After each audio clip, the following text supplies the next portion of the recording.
Okay, it's 9 o'clock. Yeah, Yeah, I guess. So, welcome everybody to our book club. Kara, Ash, and the rest of the peninsula has no electricity, so we're at the shack. Yeah, we're at the shaman shack with our generator, and that's why we can connect. But it might go away at any moment.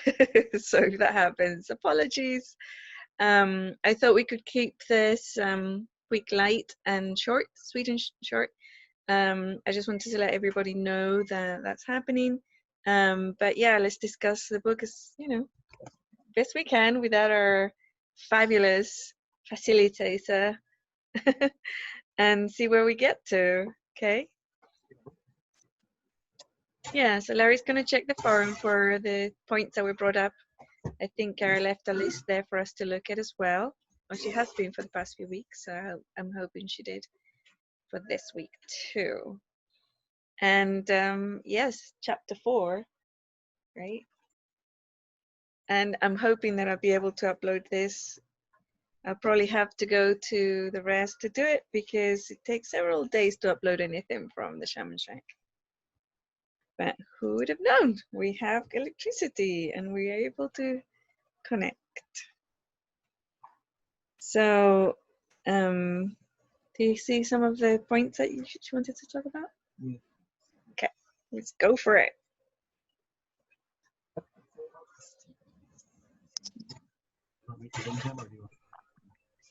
Oh, look at everything. Yeah.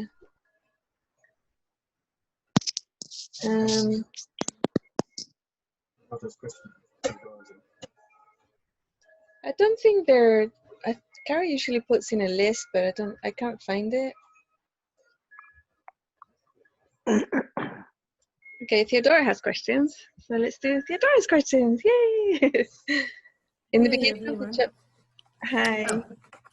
In the beginning of chapter 82 or 202, Gabriel says the energy of separation was such that the disconnect between person and land, environment, and other people is mostly readily found in a person as a big sense of abandonment, not belonging, and homesickness for a home that never existed.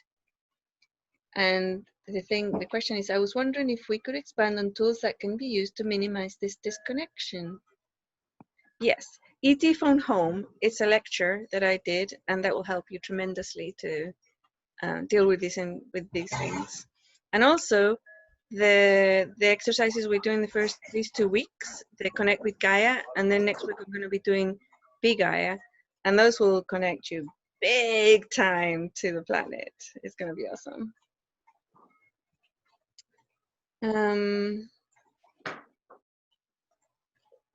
Okay, page 92. Then it came. It was very faint at first, but it got louder. It was not words, but full viewpoints, almost like being inside several hundred holographic televisions at once, and being each and every one of those people in those shows at the same time.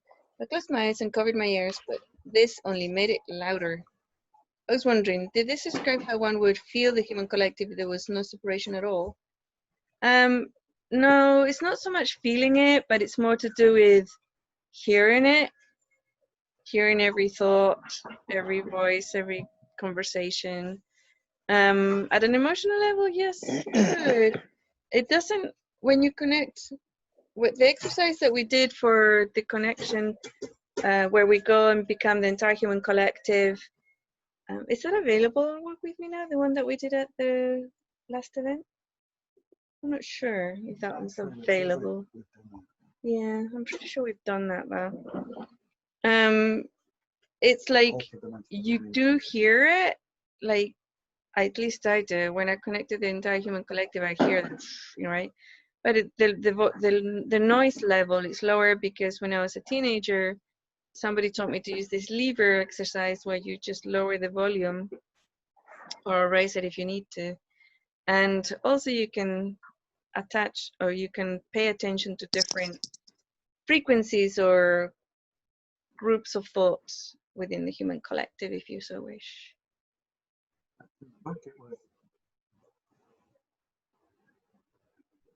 Isn't that the tuning of the human collective meditation? Yeah, I think so. Yeah. But yeah, the thing about before the humans got disconnected is that they had the skills and capacities to turn on the volume on and off, you know. We've lost that capacity because we don't hear anything anymore. Or maybe we turned it all the way down. So for the people that live there, it's not uncomfortable to be one with the human collective and connected with everything. But for us, it is uncomfortable when you first step into it, right? When you first step in, and then you figure it out.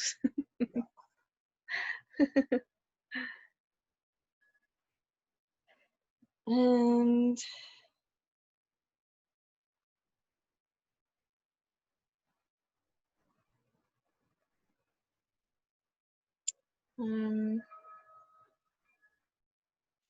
oh, the reservation, entering this reservation.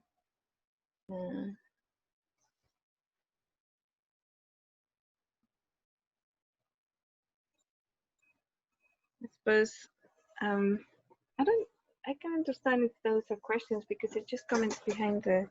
I don't know if they're questions or not. So, anybody want to start the discussion of the other things? E.T. from home, I know it. Wait, you know, I had I wondered, like, when I read the part about you going to that quiet place, and this is when and where the separation happened or whatever. And I'm like, okay, so then we immediately went to words. And I thought, okay, if we were that taken aback by, oh my gosh, you know, I'm separated. It's, you know, where is everybody? Why didn't we just reconnect the same way that we were before the separation? Why did we use alternate means, words and religion and all that? Why not just go right back to what we just left? It was like, it's kind of like walking out the door and going, oh, it's cold out here, and then going back in the same door, you know? Why didn't we do that? Because it was a human collective decision to experience separation. And it didn't happen overnight. It happened through probably a few hundred years, and it very, very slowly.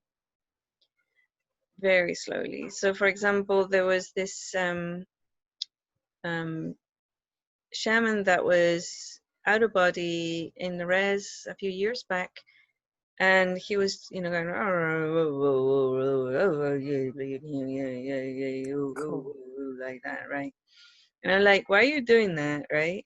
And then so he said, well, it's like people can't hear anymore. They can't hear Gaia or the trees or the fish or the whales or anything or even each other.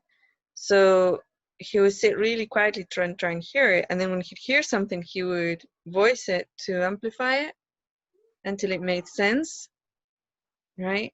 Like testing the vibration. Oh, yeah, yeah, yeah. Oh, yeah, that's a one, you know. Wow. and he said it's certain lineages like the called shaman these days can hear better. They're not fully disconnected, and that's why they can connect and hear and see and perceive and have that knowledge, right? And that experience.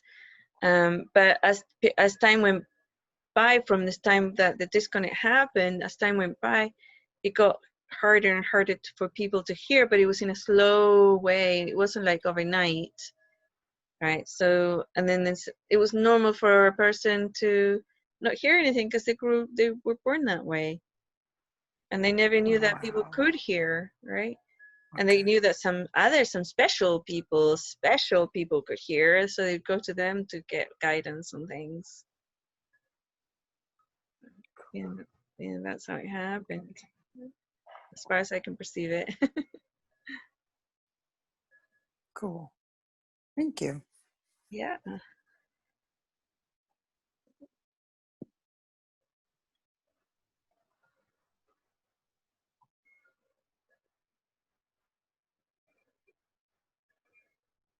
Okay, I guess we're done then. So I have a question. Oh, good, Thanks. good. Now we Thanks, have a who lot said of that? You go, Milena. Okay. One of the questions is, are we moving or is our environment moving and we stand still? And then the answer is what? Yes. This or that? Yes. Both? Yes to one of them? It depends very much whether you're the table or you're the person. Oh, okay. Because your awareness can move to anything, basically. Yeah, but also it's like we see the physical universe moving around us or changing around us, and we clock that in our heads as time. Mm. So, but it isn't really. So what do? You stop time? No, you stop movement. Mm. Right? If you stop movement, then it's the same as there's no time movement. You know, there's no time kind of thing. And then you can, as your perception and as a singular being, you can move around and stuff. He said there was some sort of bubble, you know, that I was within, right? So I could breathe and talk and do all the things and see. But as soon as I tried to do it without that, everything just collapsed, because our brains are not geared, not trained, and not used to the other. Mm. So would we say that then our souls function outside of linear time and it's the physical bodies that function only or healthily, in a healthy way so far, within linear time? Yep. Yep.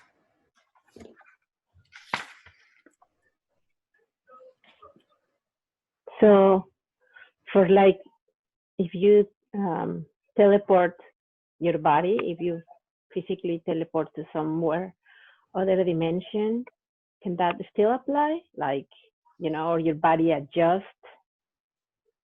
I haven't really teleported to a different dimension, so I couldn't really say from personal experience. Right? Like with a physical body movement to a different dimension. So, you know, is there time involved? Is that the point you were making, or? I was just thinking about like, where does that apply? Like, you know, like, or the physicality have those limitations only, or it can be possible to have, I don't know, like other entities come in play in this reality? Can we come in another reality as a physicality with our physical body? Right. So our physical just bodies are the- very limited because they need oxygen, and you know, they need all these things, gravity, to be able to function properly. So in that way, they're kind of limited. So you can't go to a gaseous, sulfuric planet because your body will die, right? Physical body will die. But you can go to different locations that are compatible. You know, you can go to a different country, you know. But physical bodies do not like to be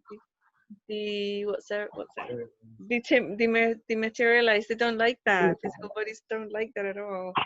They have to overcome that fear too.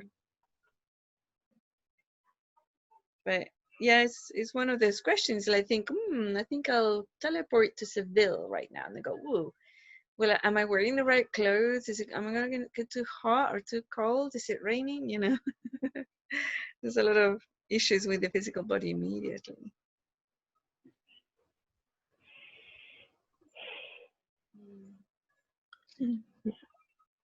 So the different timelines being outside of linear time as well was another concept, where I can just read what you said. I had not thought of timelines as being outside of linear time like that, as in the equality of our timeline before the separation, and a different timeline where separation never happened being one and the same. Yeah.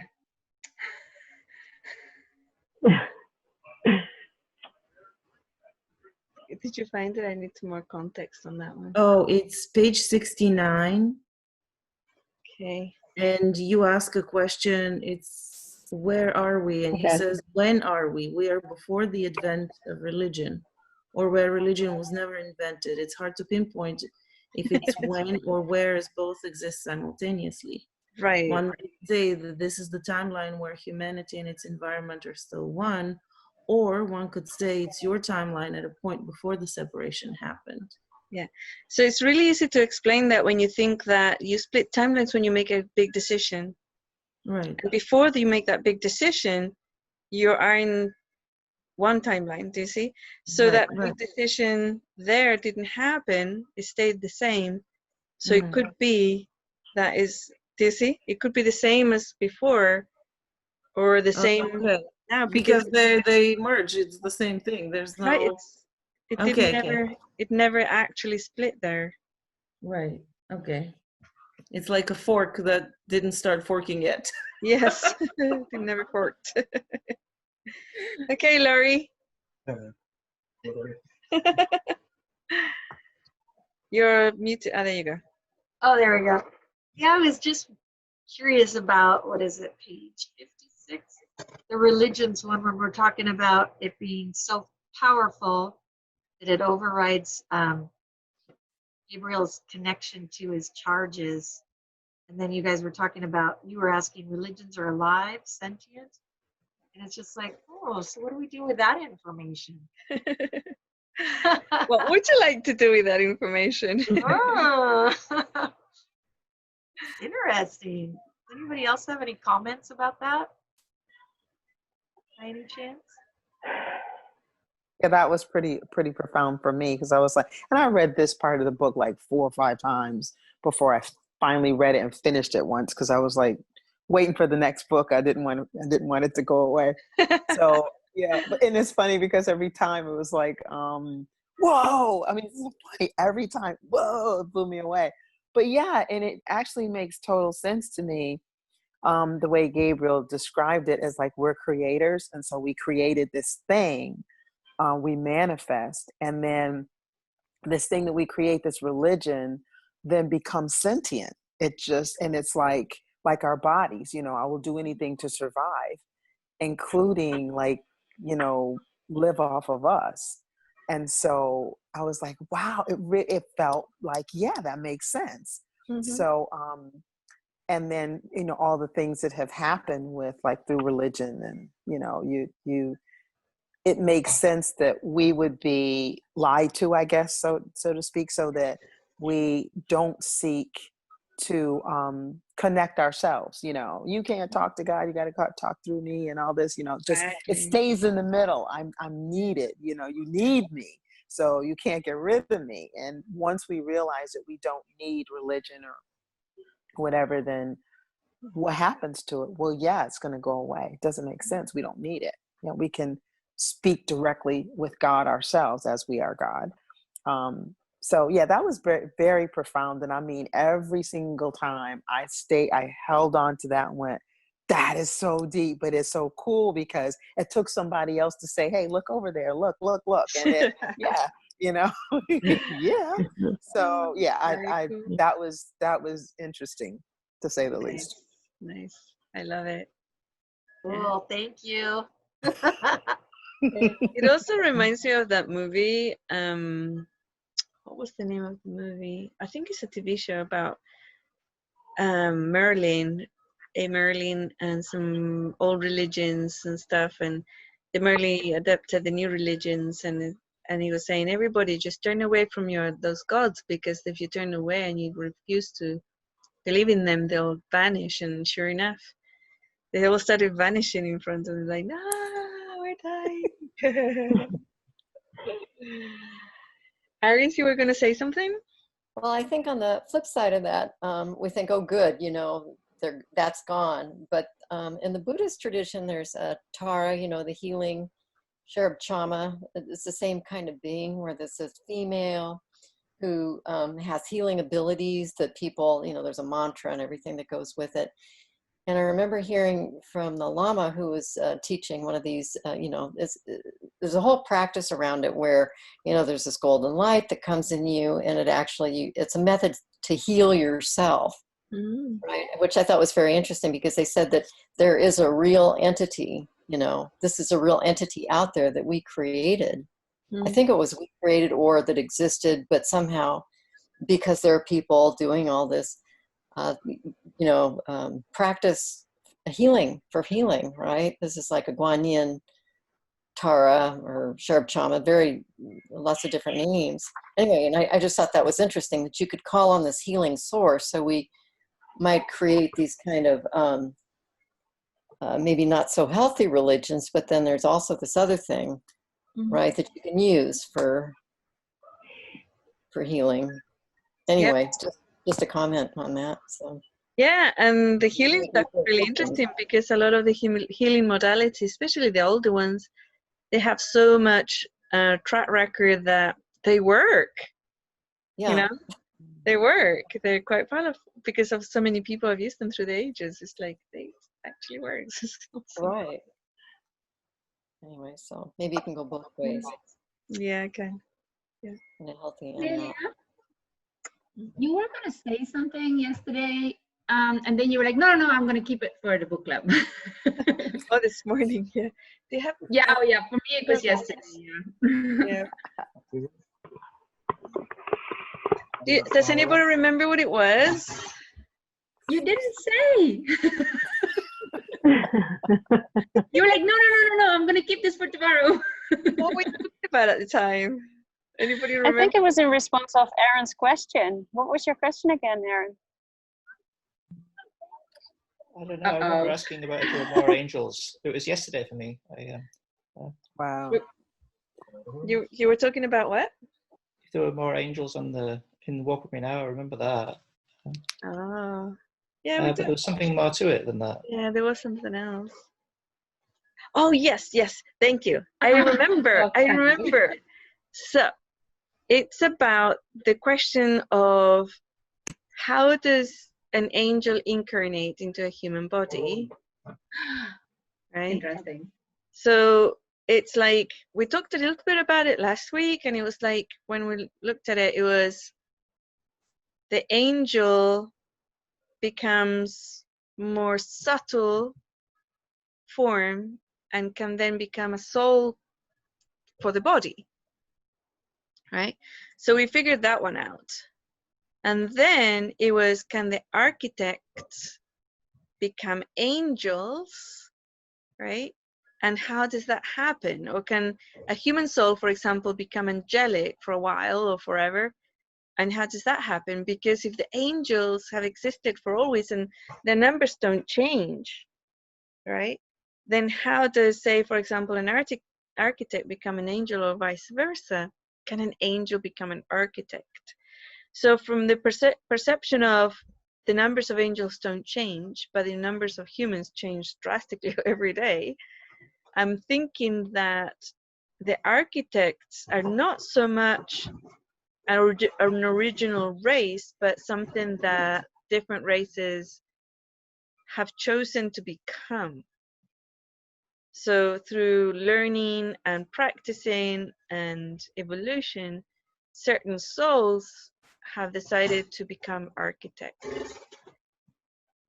That's how it felt. So can an angel become an architect? Because Gabriel says, well, we're not a creative species, right?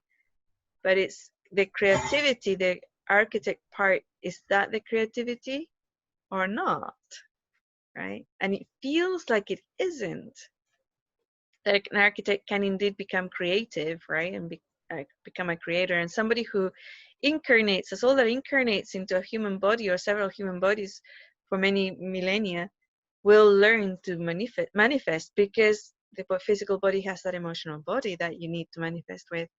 Angels have a massively powerful emotional body, but it's like, do they, as far as we could see, they don't create, they do other things with that energy body, that emotional body, they do other things.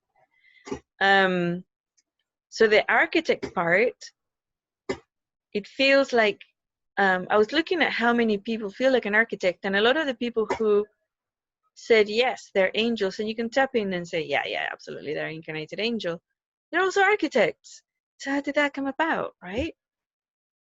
And it feels like that, like the architect is something that a particular soul or person, physical body, elemental, or whatever it is, decides to establish, decides to do, become. So that was the bit that I thought was really fascinating and interesting. That plus the it's an architect, a creator. So And that was what you were talking about in the after party, Milena, last time. Sorry, I couldn't quite hear you, Nicolette. Oh, sorry. No, I said to Milena that was what you were talking about in the after party last time.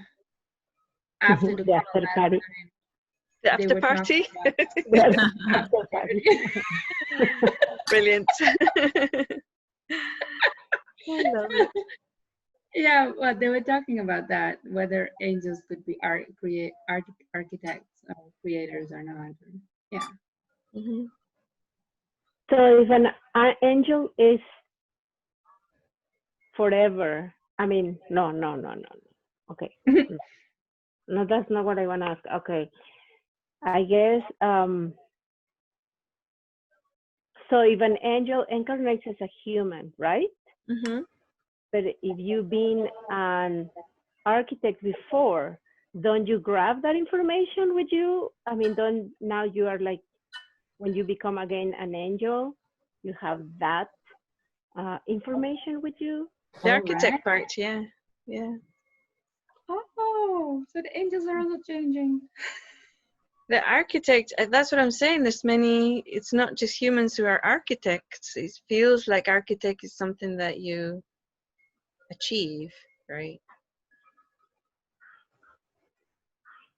Does it equate creator of universes? I don't think so. I don't think it equates creator of universes. So what is the difference between architect and creator of universes? I think the architect would design them, right? And then jump in and experience them. And then some creators can design their own, it's like they're architects of realities too. The universe is so varied and huge. We can't, like they're trying to box them in different little boxes. It's really hard, when we're talking about infinite beings. But from the conversations with Gabriel, they're, as a race, I suppose they're more interested in other things, while architects, to me, and human, and even if the fact that a soul became human is because they want to experience a new dimension and reality of limitations, and that in itself is like an explorer, because to me the main energy behind the why of human is the energy of explorer. Mm-hmm. Souls who want to experience solidity, right? And this type of dynamic interaction.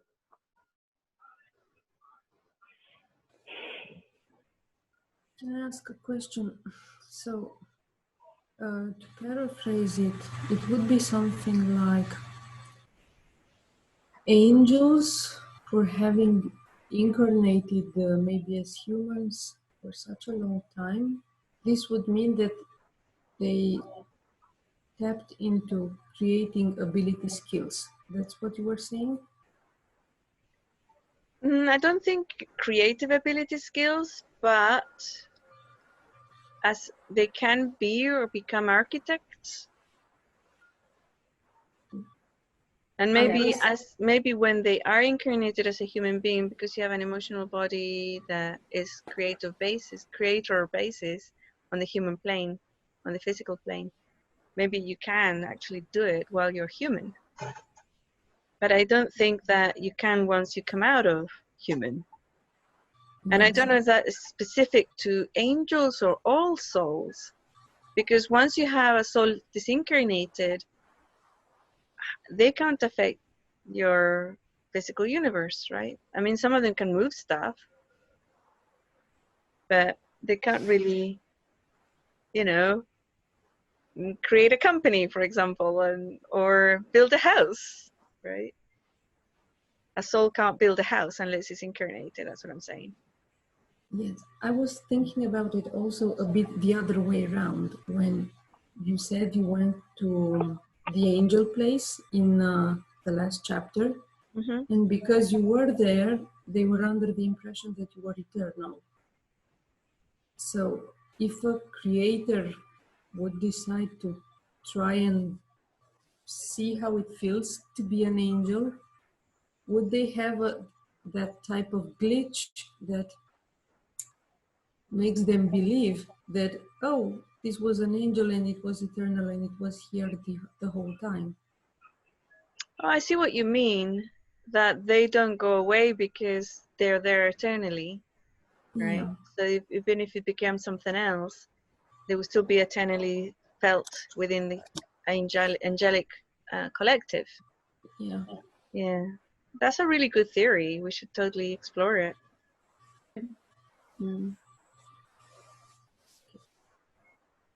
And other question maybe related to that. When Gabriel said the linear time does not exist, I mean, why are we experiencing it? I mean, why the it's your interpretation in your brain. It's in your brain. It's a brain interpretation that linear time exists. So like this is not like we perceive it as a solid and linear, but it really is not. Right. Well, solid, yeah, we perceive it as linear, but it's not really linear. It is solid, but it's not linear. Yes, so I was wondering about that time thing also, like tribal people or people who live in the jungle who do not have that kind of, who do not have clocks and internet or whatever, yeah, who live like very much in tune with Gaia, and so they would already be a lot more outside time. They have a different type of linear time. For them, it comes out with the sun, it goes down with the sun, right? And the seasons, they still measure linear time, but it's not as severe as ours. Yeah, right. It's like when you go outside and you tap into Gaia, you already feel how you go into a completely different space, and time sort of becomes different. Different, yeah. Yeah. And even if you think about your cat or your dog, they're not looking at the clock and, you know, adding calendar entries for doing things during the day, you know. But if you have a set routine with them, they will totally expect you to give them their dinner at the same time every day and take them for a walk every day. And how do they know? Right. But they know. They know. But isn't it like linear time is still like is perceived through like aging, for example? That's movement or change in physical appearance, right? Still through. Isn't that like a track? There's a really loud noise. Beverly, can you mute yourself? There you go. Thank you. All right. Say that again, Ileana. I couldn't hear you. So it is like aging, or the body's experiencing linear time, because, you know, like it's time kind of recorded in our physicality. Yeah. So is that the experiencing of the time? Even yeah, if when I like, oh. The aging thing is a tweak, right? It's totally illogical. It shouldn't really happen. But it was felt, I think that it was felt that we could do that aging thing because it accelerated the experiment. So if you have a person who lives for 3,000 years, they still remember the time before the split. The light, dark, and all that type of stuff, and it wouldn't work, right? So by making the lifetimes really short, you accelerate the experiment really fast, and you can experience several generations of experience and evolution within that experiment very quickly. But yeah, it's like touched on and connected somehow to, you know, linear time, which doesn't exist. So, but some people don't age, or they don't age at the same rate, you know. So how do you explain that? So that part, and also there is for example, if I said to you, okay, Ileana, prove to me that yesterday happened. Prove it to me. Not recording. The recording this morning. Well, even if you had a recording, that's playing in present time. Yes. That is playing in present time.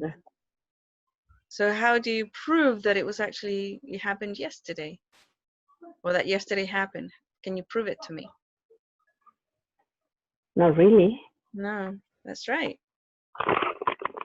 And it's like we perceive movement through time through also the stuff that doesn't change.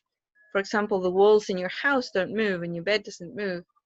So that gives you the stability to move through the movement of time of your body, that physical awareness field too, through space, through things that don't move. Yeah.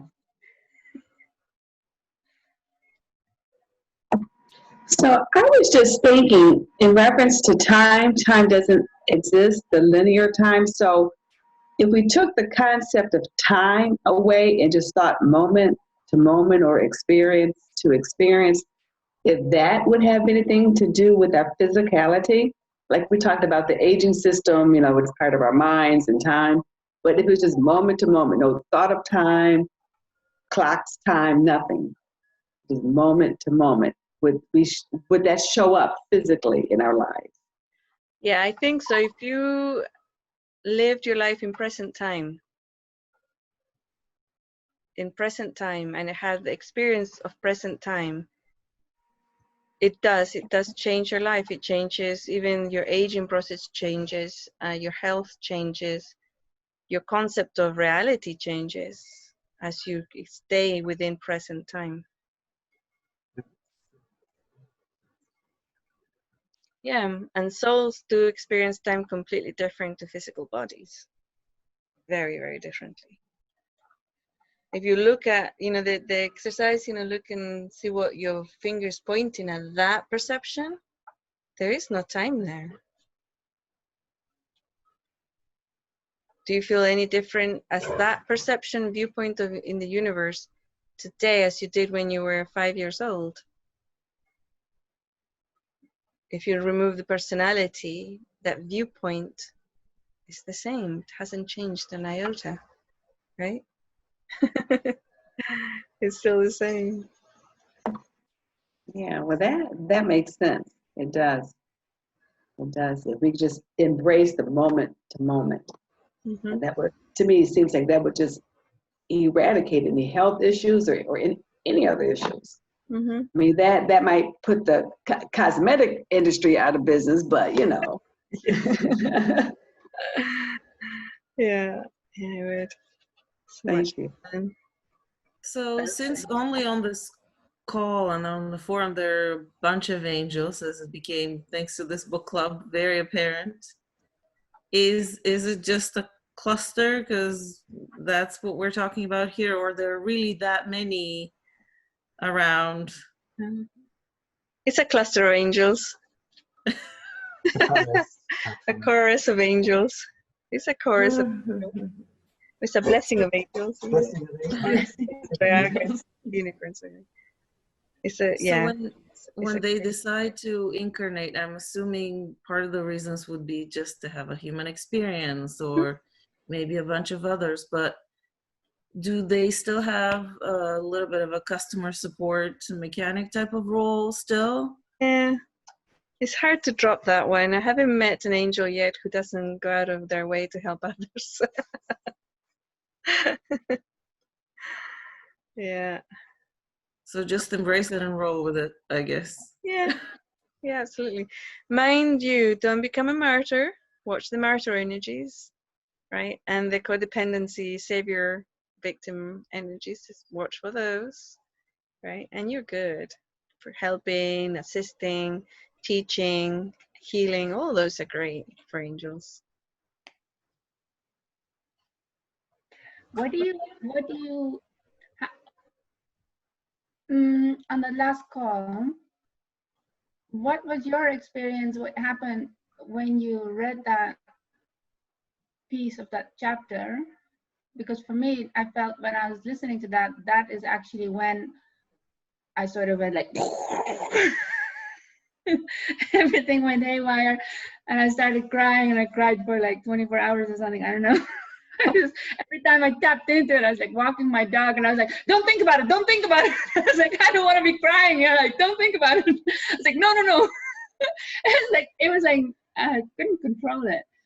But I'm really curious as to what your experience was, as to what happened. Like, did you go back to that experience with Gabriel, and did we sort of tap into that? And then because of that, some space opened up, that some awareness came in, or like, I don't know, I was like trying to, what was your experience of what happened when you read that? Yes, and you're welcome. No. Is that what happened? Yes, yes. Remember the part where, I don't know if we read it yet, where when you want to tap into a time space anchor point and stuff, you can just retell the story, and you can move there, right? You can experience it again. And so you experienced it again because you read it, and then that space opened, and because we were anyway already, like, there were only 2 brain cells functioning. The rest was already popped with all the conversation. And then I'm a very skilled storyteller. What can I tell you? Everybody just got like sucked into that. Well, not sucked in, but went into. I mean, there was an opening. There was like some, yeah. I never had something like that happen before. I don't think so. You're welcome. Yeah, thank you very much. My ego did have a bit of a crisis, though. You're welcome. Oh, thank you. Oh my goodness. I asked Nicolette in a message, we were chatting, if she was an angel, and she totally blew me off the first time. She pretended she never saw the question. And then 2 days later, she came out. Actually, I never officially came out, Milena. Okay, yeah, really? I just asked a lot of questions. I said a lot of things. Okay, in which case you still haven't, all right. And like somewhere, something inside of me was like, no, that's a line. Like, that's a line. Yeah. It was so funny. It's on my iPad. Yeah, it's really funny. Like we talked about earlier today too, a lot of that is because we feel it's like the ego, the other coin of the ego. Oh, it's too special for it to be me, you know? Yeah, and, yeah, so it's a lot of that too.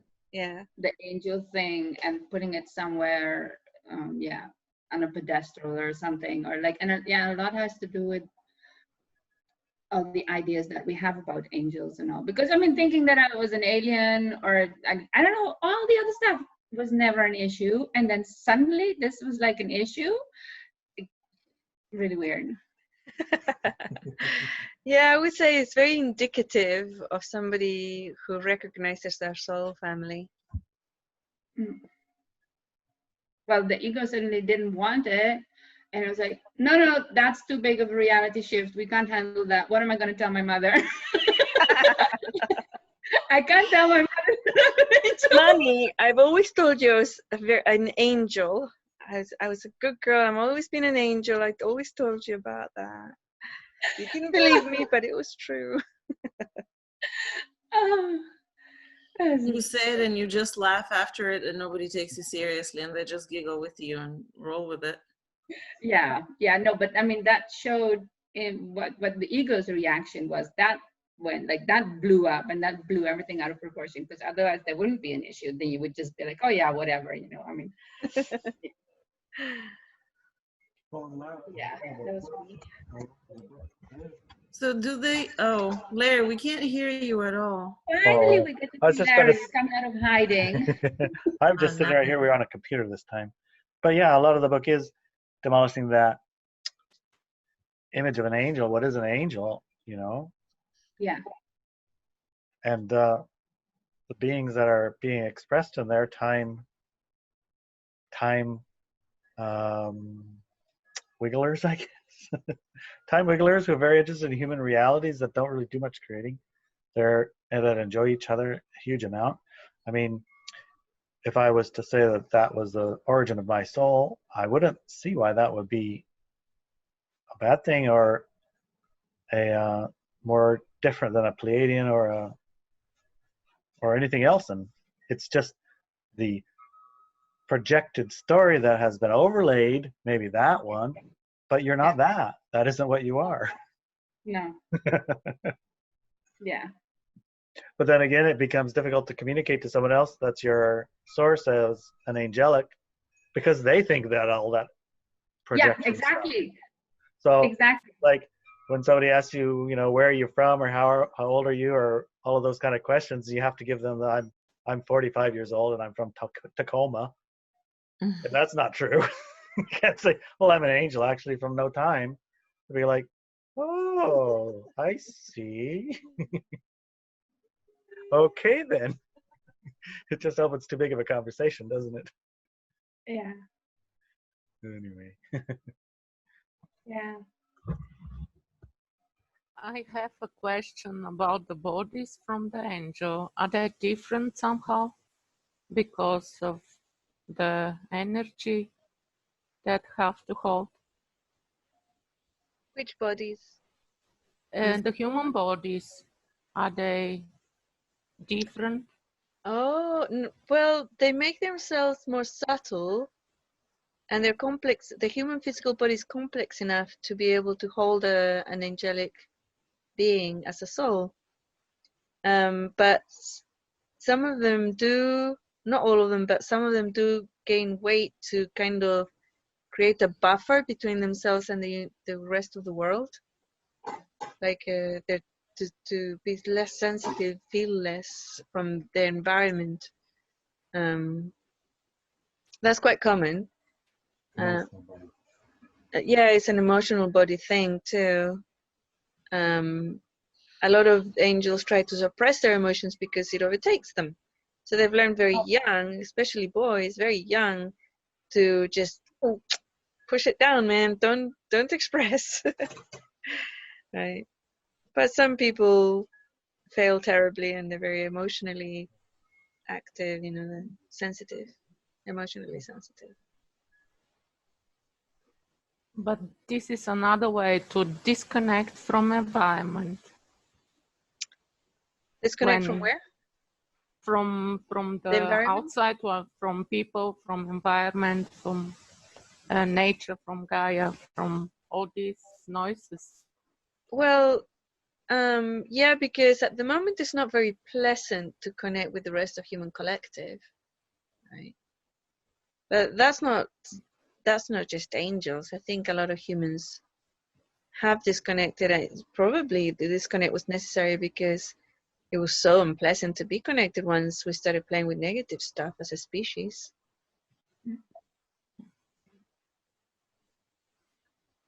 Thank you. I have another question that's kind of related to at the beginning of the chapter when you were talking about the longer I hang out with him, Gabriel, the more like a regular person he felt to me.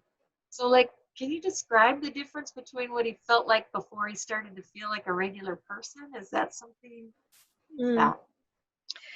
Yeah, I think that it's just a matter of getting used to it, you know? And less projection, because as we talked, the more we talked, there was less projection. Right? The type of projection that I had when we first began started fading away as I get to know him. right? And then he was Like, just another person. Kind of like all your ideas of what an angel should be different, like from what you experienced when you were 7 years old, right? Type of thing. Oh, okay. Things you'd like maybe heard or read about or learned as you were growing up. Yeah. Those kind of, okay. Yeah. Cool. Regular person.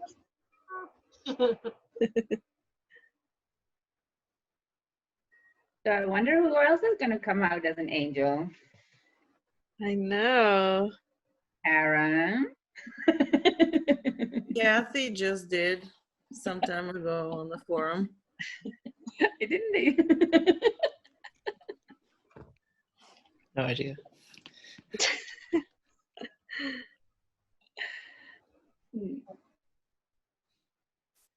Well, I have a few ideas, but I mean,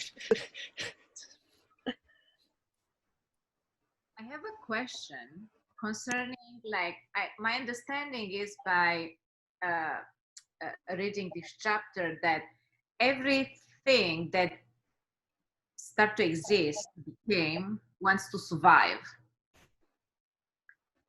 So it's like that thing that became and wants to survive will always like infinite survive. So that thing that will never come back to dissolve to that source potentiality, nothingness, or I don't know what exists, what is before to exist. That was like the question. Oh yeah, definitely right. Yeah, so some years ago, Larry and I were in Europe at the time, and for some reason, sometimes I get this really strange, authoritative decision-making abilities for the human collective and other species on the planet. No idea why.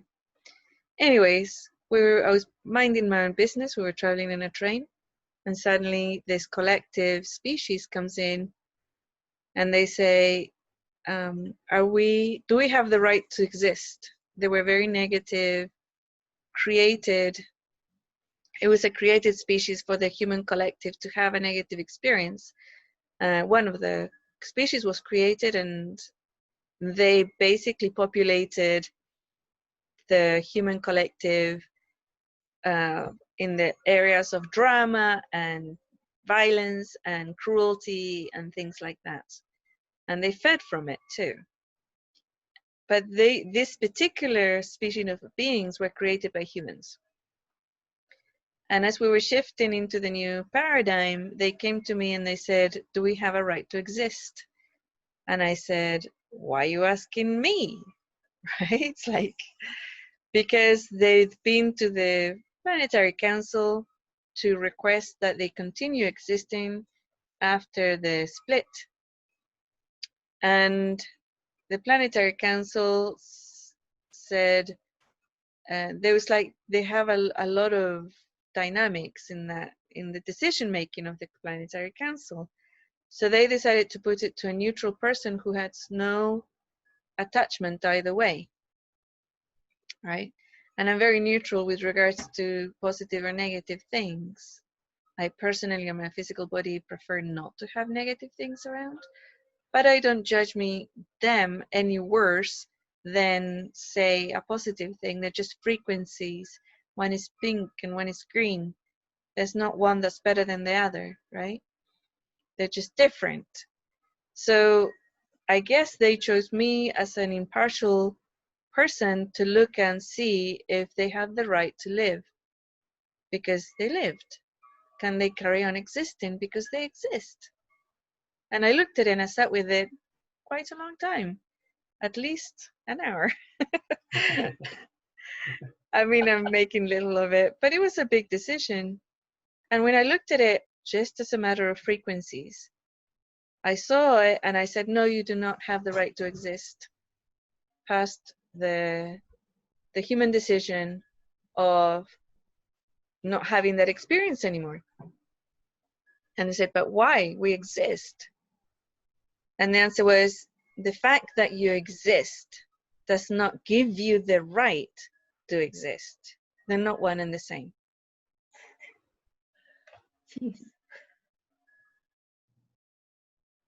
So I don't know what happened to them after that, because that was the only interaction I had with them, the only decision I had to take.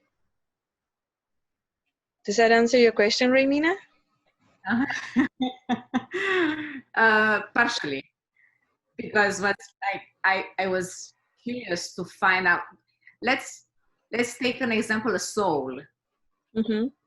Okay, a soul that became a soul. Okay, but is there a possibility to stop being a soul and dissolving into nothingness or everything?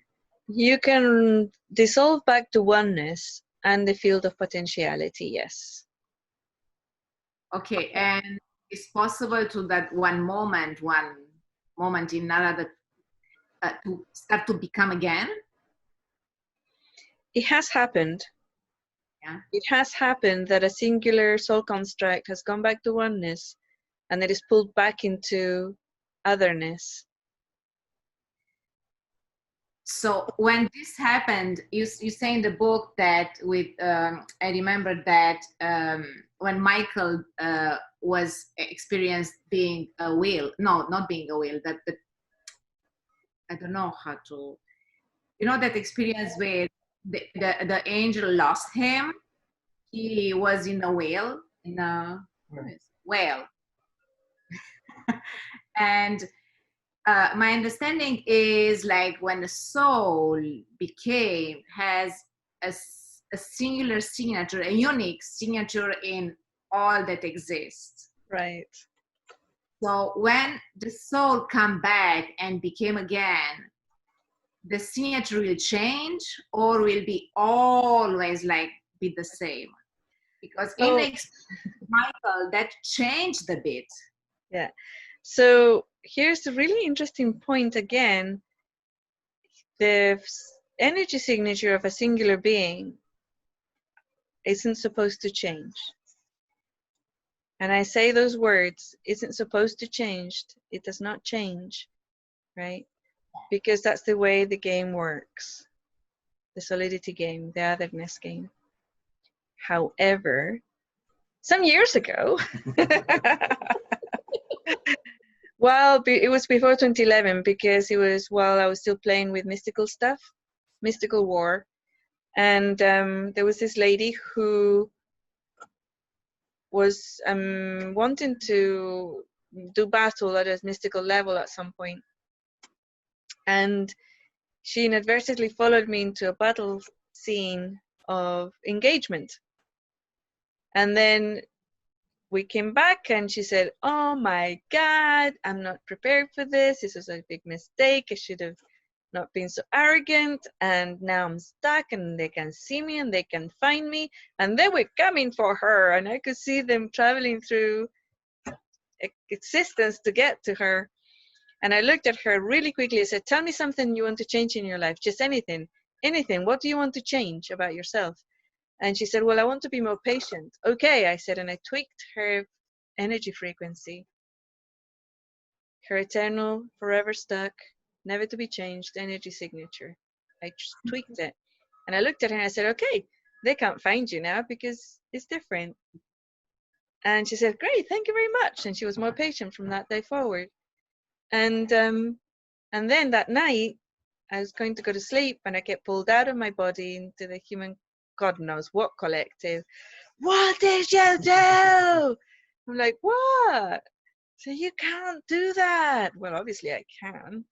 Right? "No, that's not. You can't do that. Nobody can do that. That's not allowed." "Well, obviously it is. I did it." Right? So it's like, "Don't do it again." "Okay, I won't do it again. I didn't know you couldn't do it." So everything is very malleable, right? Reality. So these rules of engagement are very solid, but I mean, the other thing about breaking human, like the free will thing, that's a law that's solid, man, solidly in place. Of you cannot, you must not, and you cannot. It's impossible to break somebody's free will. You cannot do it. But I've done it in the past, you know, and then I got the consequences of that was absolutely horrendous, horrific, horrendous things. Don't do it. But again, it's like, how come, you know, these rules that are not supposed to be broken and that eternity and stuff, you know, but do they come back with the same signature? Absolutely, yes, they do. And their soul construct is the same. Often they come in shock. They're shocked. I say, what am I doing back in this little tiny little identity squished in self? I think we talked about it with the other book club, no? I think we talked about that experience of coming back, that it was very unpleasant. Yes, we did. Yeah, we did. Because that one guy, that Alexander Avon or something, didn't he have that experience? Somebody did, yeah. He wrote a book Yeah. about it, yeah. Yeah. So, Inelia, what you're saying is like the signature vibration, according to the rules, can be changed. Cannot be changed. As an agreement, but it can be changed. Well, allegedly not. Like by the rules, by the book, by the agreement. And a capacity. Allegedly, nobody can. But you did it. I know. That was my argument. It's like, what are you talking about? It can't be done. If it can't be done, how come I did it? Yes. Yeah. Doesn't make sense. No, it doesn't. It makes zero sense. Yeah. Somebody's a wild card around here.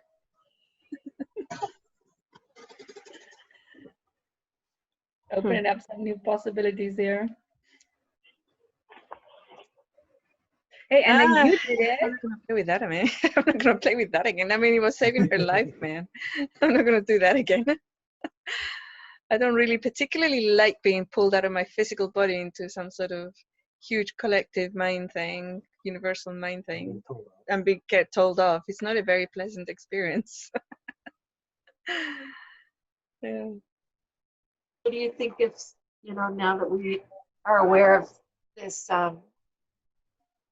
skill, this experience that you've had, then would we probably not have that being told off because we're not like playing a like referee or rule neutral part of this game? You know, it's like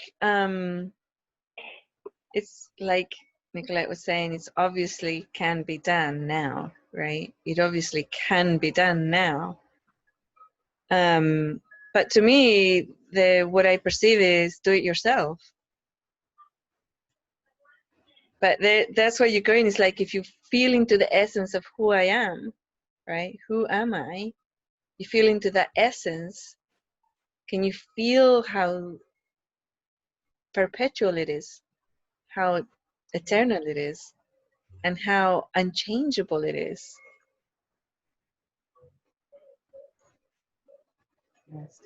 Yeah, it's like, the tweak was something she wanted to change, but maybe I could have just changed the programs in her field, right? Rather than tweaking it from the original. I don't know. Because, yeah, the frequency, the energy, the signature, the energy signature of a single person, that persists through lifetime after lifetime, forever. It persists. Oh, it feels like some people are starting to do a bit of mapping. Yes, yeah.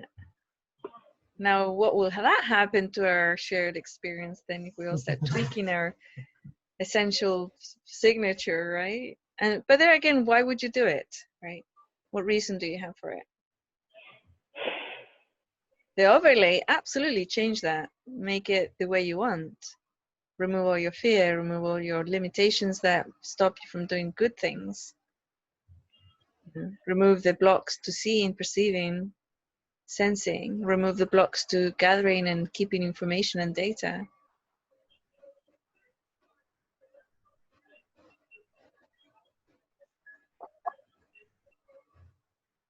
At that level, I think it's very useful.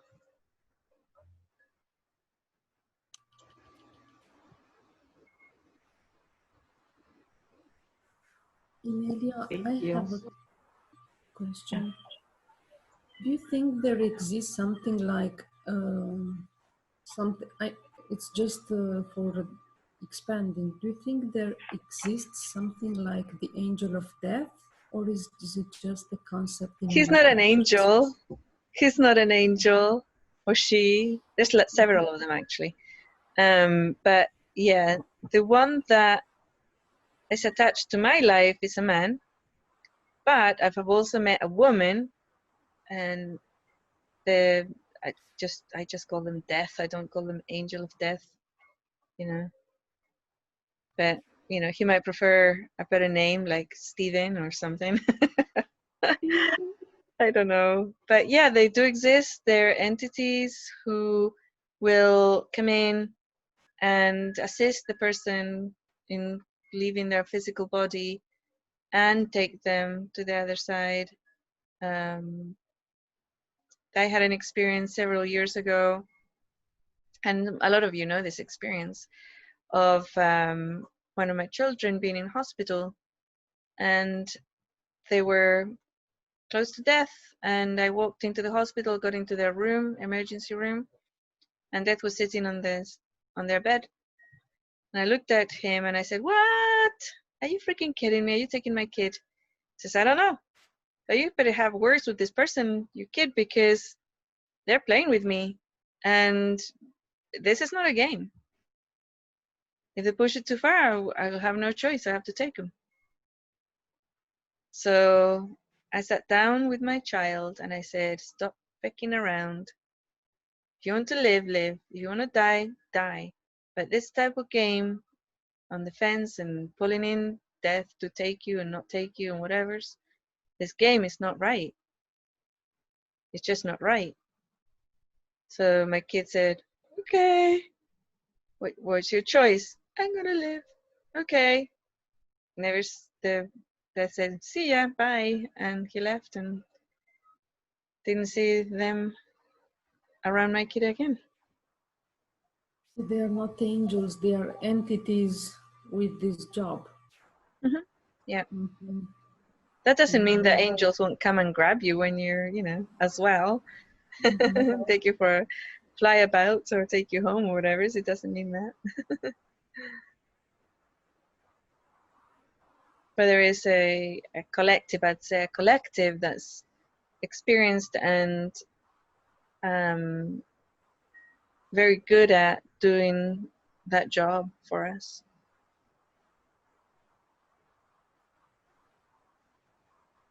Thank you. Mm-hmm. I'm still not very clear on this angels as non-creators type of thing, especially when in human form. Because it feels, or at least my perception is, that you need to be a creator in order to even just support yourself physically and for sustenance. So does that come from others, from the human collective in general, or does that have nothing to do with being creators in general? And I'm just not being clear what exactly that means.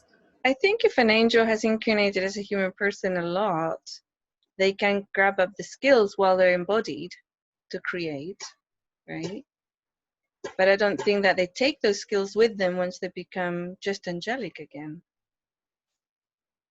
But I think that's true for most souls. I think it's true for most souls that once they leave the physical body, they can't create in the physical plane. Can they create things in their most subtle planes? Yeah. When a person dies, their soul can create all universes, entire universes in the subtle planes. Or join creations that other people have created, like heavens and hell and, all the holes in the ground, all the cabbages. Right. Also about that difference between manifesting and creating. Do you need to be a creator, or is being a manifester enough to live on the planet? It's like you're co-creating your reality moment to moment, right, with everybody on the planet. But then conscious manifestation and creation, that's different. That's a skill. So you can move into a forest, for example, and walk through the forest and pick the berries and eat them, right? You're living in that environment and you're co-creating a certain reality where those berries come out of the tree and into your mouth, right? Or you could go into the forest and plant seeds and wait for a year and then have a harvest. It's a different dynamic.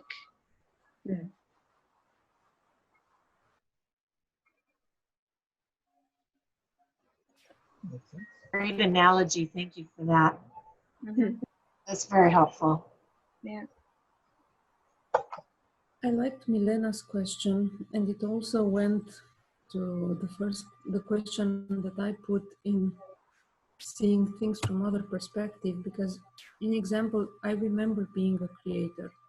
I remember being a creator, and at the same time, I remember trying to see how it feels like to be an angel for a very short span experience, little fraction of time.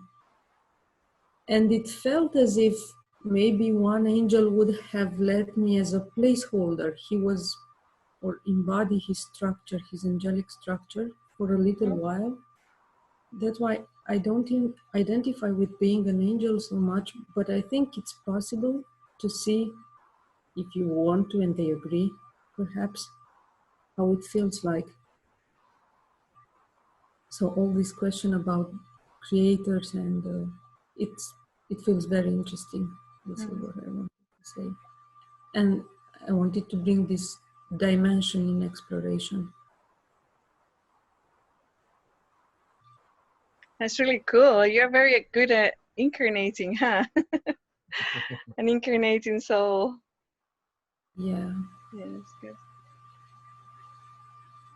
I think I like the human species. Yeah. Because one feeling that Dinika also had a bit, and I think also Simone also mentioned something like that, but that feeling of I don't have to create anymore. I don't have to be a creator anymore. I can just be. Yeah. So but then where does that come from? Was that like, because I'm a human, and then you feel that you have to create, or there's like some illusion, or that you don't know who you really are, so you try to map to other humans and you think you have to be that or something, and then when you realize what you are, then you can drop that and say like, okay, I don't have to do that anymore. Yeah, that's right. Yeah. That was a profound relief. Yes, it's good. Yes. Well, all right, darlings, we're gone. Yeah. Oh, there's Simone. Go ahead, Simone. I was just saying, huge relief. Okay. And I was going to ask a question about death. Okay, let's make this the last question because we've gone over our hour. So let's go ahead, Simone. Last week you said that an angel soul, after death, they will 100% remember that they were an angel and go back. Is that correct? Yeah, I think that's what I've seen. So that would mean they wouldn't bother playing around in these cabbage holes. I mean, they might want to, But they wouldn't need to. They wouldn't be stuck there for a long time. No. It's like they would come out, they notice an angel, say, oh, look at all these cabbage. Yeah, look at all these cool things that you could do, but no, let's go home. Yeah, either, Or they might come back to Earth, it's like. Yeah, exactly. But they do have full awareness. I haven't met one that went in between lives and didn't have full awareness of being an angel. I think it's so funny we stuck with Larry's. We didn't get stuck, but we stuck with Larry's image of the cabbage hole. Yeah. The cabbage patch. Yeah. The cabbage patch. Anybody would be like, cabbage patch? Like, what are you talking about? Well, an amazing conversation. Thank you, everybody. Thank you. And thank you. We'll see you next Saturday for chapter 5. And maybe we can all unmute ourselves and say bye-bye, but unless some of you are going to stick around and have an after conversation. Yeah, thank you, angels, for showing up. It's awesome. Thank you. Thank Thank you. you. Bye. Bye. Okay, bye. Hi guys. Thank you. Bye. Good morning. Good night. Good morning. Yeah. Yeah. It's gonna go away when you log on.